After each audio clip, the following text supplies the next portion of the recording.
Welcome to Strange Truths and Tall Tales, the product of Newfoundland podcast. I'm Robert, your host and guide through the tangly, timeless, and sometimes terrifying tales that make Newfoundland what it is. It's October, the month when the veil thins, when the fog creeps over the harbor, and when the spooky old stories start to feel maybe a little too close for comfort. Tonight, we're diving into the eerie world of Newfoundland's death omens, the strange signs and warnings that once foretold disaster, sickness, and death. If you're the superstitious sort, fair warning, you might start noticing things you wish you hadn't, because around here, the signs of your own demise could be anywhere. So settle in, dim the lights, and let's talk divining death the old-fashioned way. You're traveling through the fog, and just ahead is an island of mystery, mayhem, and myth. Your next stop, Newfoundland.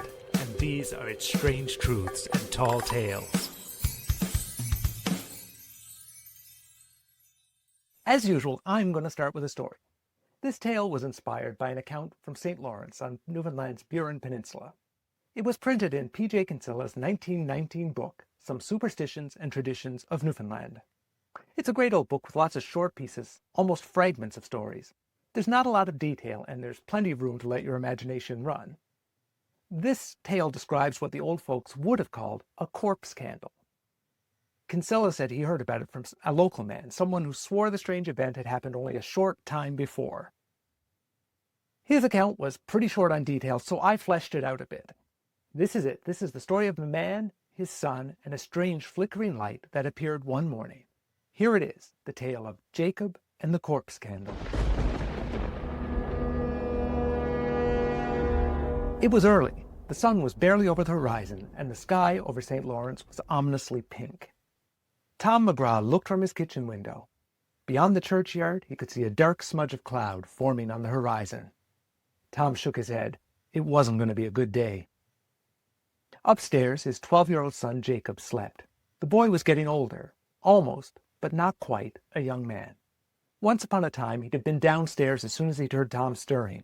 But these days, he was clinging to the bed longer. Everything changes, Tom sighed to himself. There'd been too much change in the tiny salt box already. Barely a year had passed since Tom's father had died. For a long time, it had been 3 generations of McGraw men, grandfather, father, and son, under one roof, living together and working together. Now, his father was gone, buried in the churchyard just down the path. Through the window, his eyes followed a slow line from the church cross to the cemetery below. He could just about make out the old man's grave. This last year had been hard. Jacob had helped where he could, but he couldn't do the work of a grown man, and besides, there was school. Tom needed the boy to get an education. So Tom picked up the slack, doing the work, 2 men, as best he could. And it wasn't just that. His father had been like a rock in his life, a steadfast guide. He'd helped him through so much, the death of his own mother and the death of his young bride. Life had always been hard, but life without him felt immeasurably worse. Tom slowly exhaled and closed his eyes. He'd get through it somehow, he supposed. Perhaps he could, but before he could finish his thought, a sound caught his attention.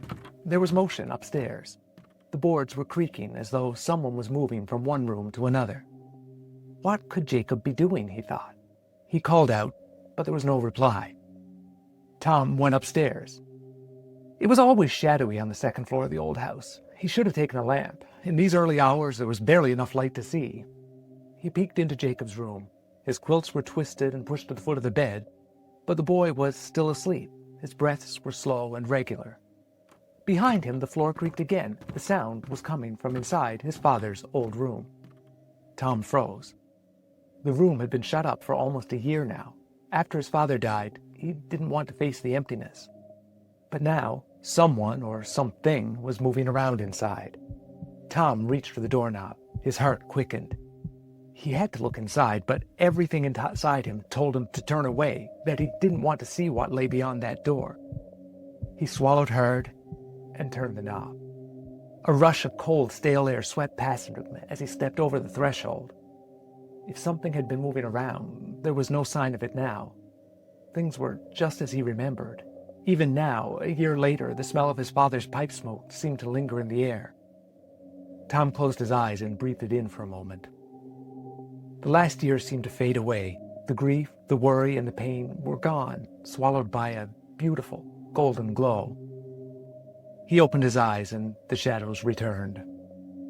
Closing the door, he returned to the hallway. He was sure he'd heard movement. He'd have staked his life on it. As if on cue, the noise started again, this time from the staircase. One creak, then another, slow and deliberate, like the weight of a man descending. "Jacob?" Tom called. Though he already knew it wasn't the boy, the steps were heavier, older. He rushed to the banister and froze. There was no one on the stairs. Instead, hovering halfway down, was a small, flickering flame. It looked for all the world as though a candle were burning in mid-air, except there was no candle, no wax, no wick, only a golden flame, steady and sure, moving slowly toward the bottom of the stairs. Tom flew after it, following it through the kitchen to the porch where it passed through the closed door. From the window, he watched the light drift down the path toward the cemetery through the gate until it faded in the early morning light. He'd never seen anything like it. Tom returned to the kitchen. He felt cold. He paced back and forth in front of the stove, his heart racing. He had to do something normal. He reached for his pipe, packed the tobacco, and struck a match. But the flame trembled in his hand. He let it die and set them aside. The events of the morning left him unsettled. He rubbed his temples. He didn't know what to make of it, of any of it. By the time Jacob came downstairs, the kitchen was bathed in sun. The boy squinted, raised his hand to his eyes, and fell back on a kitchen chair, his back to the window. "It's too bright," he muttered. Tom glanced toward the window. The sun was soft, no harsher than any other morning. He poured 2 cups of tea, picked up a crusty heel of bread, broke it, and set half before the boy. He thought about telling Jacob about the light, asking him if he'd seen or heard anything unusual in the night. He turned the words on his tongue, trying to find the right way to broach it. "Did you—" He stopped. The boy was carefully pouring the tea from his cup into the saucer. He looked so young. Suddenly, Tom didn't burden him with such strange stories, so instead he said, "You'll need to fill the lamps after school and trim the wicks." Jacob nodded with a quick boyish smile. He seemed happy, unencumbered with worries, with the weight of adulthood. Remember him like this, Tom thought. Time, it goes by too quickly. As the boy left for school, Tom stood at the window watching him go slowly down the path, past the churchyard gate, where the light had vanished earlier that morning. He didn't understand the impulse, but for a moment he nearly called after him, asked him to come back. He let the idea pass, turning to work instead. There were nets to mend, but his hands were sluggish and his mind was elsewhere. Before long, frustration set in and he tossed it aside. He wandered to the stage door and looked up at the house, at his father's bedroom window. A year ago, before his father died, he could have spoken of it, the footsteps. The old man would have listened. But now there was no one. From the corner of his eye, he caught movement. Jacob was coming slowly down the path toward the house. He shouldn't have been home yet. School wasn't over. Tom hurried to meet him. "Teacher sent me home," he whispered. "My neck, my head," he grimaced, "some wonderful pain." Tom put his hand to the boy's head. He was burning up. He scooped the boy into his arms and carried him into the house, through the porch and the kitchen, up the creaking stairs to the cool dark of his room. The doctor came, but offered little hope. The fever would have to run its course. By nightfall, only a single candle burned on Jacob's dresser. The bright glow of the oil lamp was too much for his eyes. Tom sat beside him, holding a pan of cool water, wringing cloths and placing them on his son's little body. The boy was lost in a delirium, drifting between his sick bed and some shadowy dream. Tom was convinced that every rise and fall of his chest would be the last. He remembered his father's passing and the horrible realization that the end was near. He felt it now, too. He would never survive this. Jacob was his boy, all that he had left. Life shouldn't go on without him.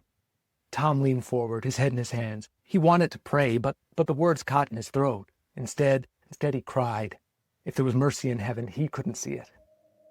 Lost in his grief, Tom didn't hear the floorboards creak outside, or feel the chill that slipped through the room. Jacob's chest lifted once, twice. Then slowly his eyes opened. His gaze was clear and present, fixed first on his father, then on something just beyond his shoulder.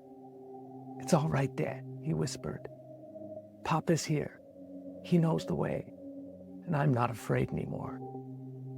The candle on the dresser flared, bathing the room in a soft golden hue, and for a moment Tom felt the house was whole again. Then the light dimmed, and the boy was gone. Through the window, the first thin fingers of the morning crept above the horizon. In a minute, they would reach the churchyard, the place he would now bury his son, beside his father, the man who would come back to light the way. With the soft flicker of a flame, the dead had come for the dying. A grandfather had led his grandson home. Tom looked toward the dresser, at the candle, and felt it, the kind of love that, even after death, could never let go.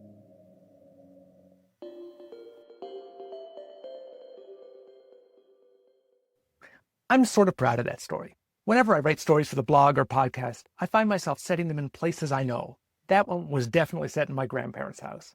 And when Jacob talked about having a wonderful pain, that was inspired by my grandfather, who always had wonderful headaches. I always liked the turn of phrase, the idea of something being so bad it was a wonder. I don't know. Anyway, the phenomenon of the flickering light in the story would once have been known as a corpse candle or corpse light.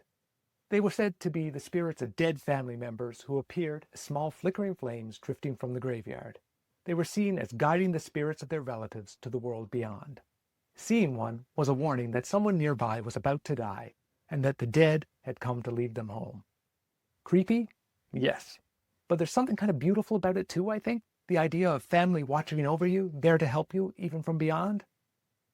Now, corpse candles weren't the only death omen talked about in Newfoundland. There are plenty more, each one stranger, sadder, or more eerie than the last. Let's start with the fetch, for instance. People once believed that before or right after a person died, a ghostly version of them might appear, a sort of spirit double. It was said to be a messenger communicating death. And every now and then someone would claim to see their own fetch, which honestly sounds less like a prophecy and more like a cause of death all on its own. I was just reading Tom Dawes' An Old Man's Winter Night. It's a phenomenal collection of Newfoundland ghost stories, many inspired by tales he'd heard over the years. I think some of the ghosts he described could definitely fit under the heading of fetch. Truthfully, I wasn't really reading the book. I listened to it, the audio version, while I was driving. It made my travels through the beautiful fall colors of central Newfoundland feel appropriately Halloweenish. I definitely recommend it to anyone. I'll drop a link in the episode page. Back to the supernatural harbingers of death. There's another one called the Bibe. Unlike the fetch, this is not one I grew up hearing about. And hearing might be the operative word here, because the Bibe wasn't often seen. It was generally just heard. It was a noise, a soft sobbing or wailing in the night. It supposedly foretold the death of a family member. Some people believe the noise came from a ghostly woman, and I think it's impossible not to think of the Irish banshee when you hear that. That said, some people believe the Bibe wasn't anything like that at all. They said the haunting noise came from some sort of bird. I mean, they still thought it foretold death, so I don't know that that's any better, really. Other animals could sense death, too. A dog howling outside a house, that was a particularly bad sign. In the same book where he discussed corpse candles, P.J. Kinsella wrote, "I myself know of a case where exactly 1 week before a neighbor died, a big Newfoundland dog and stranger to the place came and lay quite docile on the family doorstep for the whole period. At night, the animal would cry, quite pitifully. Shortly after the death of the man, the dog disappeared from the house and the vicinity." Creepy, and not subtle. I mean, it's bad enough you're dying, but dying and having to listen to dogs howl on the doorstep? Well, that seems a step too far to me. But not every omen was so obvious and otherworldly. Some were hidden in the mundane, day-to-day activities of life. For generations, Newfoundlanders baked their own bread, big 3-bun loaves in deep tins. And if one baked up with a large bubble in it, a sort of hollow pocket inside, it wasn't just considered a poor loaf. It was interpreted as the beginning of the end. People said the bubble was an open grave, a sure sign that someone close to you would soon be gone. Not exactly the kind of message you want with your morning toast. Bread was connected to death in other ways, too. When someone was lost at sea, a loaf with a candle stuck in it would be set adrift near the spot. It was said to float straight to the place where the body lay. That one kind of gives me chills. I mean, bread candling for bodies? I don't know. It's one of the most eerie traditions I think I've ever come across. And the omens don't stop there. A faint ticking noise coming from inside a wall was called a death clock, and it was the sound of life slowly winding down. In truth, it was probably some sort of bug, and I think people likely knew that, but hearing it was still considered a sign of death all the same. And another one, not really an omen, I guess, but getting a new broom in the month of May was playing fast and loose with the lives of your family. There was even a rhyme about it. Buy a broom in May, sweep your family away. Right to the graveyard, I think. I think that was the idea. Even the vegetable patch could turn against you. If a cabbage leaf grew cupped like a bowl, some people said it was a death plant, and that meant someone in the family would die within a year. So, really, death omens were everywhere, in the bread, the garden, the walls of your home. Newfoundlanders once believed death almost always gave a sign. You just had to be paying attention. Which sounds a bit poetic, but it must have been terrible for the worriers. You'd never get a decent night's sleep for fear that every barking dog was plotting against you, or wondering if that flickering light outside your window was a lantern, or maybe just a long-dead great-uncle dropping by to collect you. Thank you for tuning in to Strange Truths and Tall Tales, the Product of Newfoundland podcast. If you like this kind of thing, consider subscribing. There's no shortage of stories to tell. I guess I should point out, for those only listening, you can now watch me tell these stories too. There are video versions available on YouTube and Spotify. To get more of this kind of thing, by which I mean fun, interesting, or weird Newfoundland stories, follow me on social media and check out my blog at productofnewfoundland.ca. Until next time, thanks for listening and have a very happy Halloween.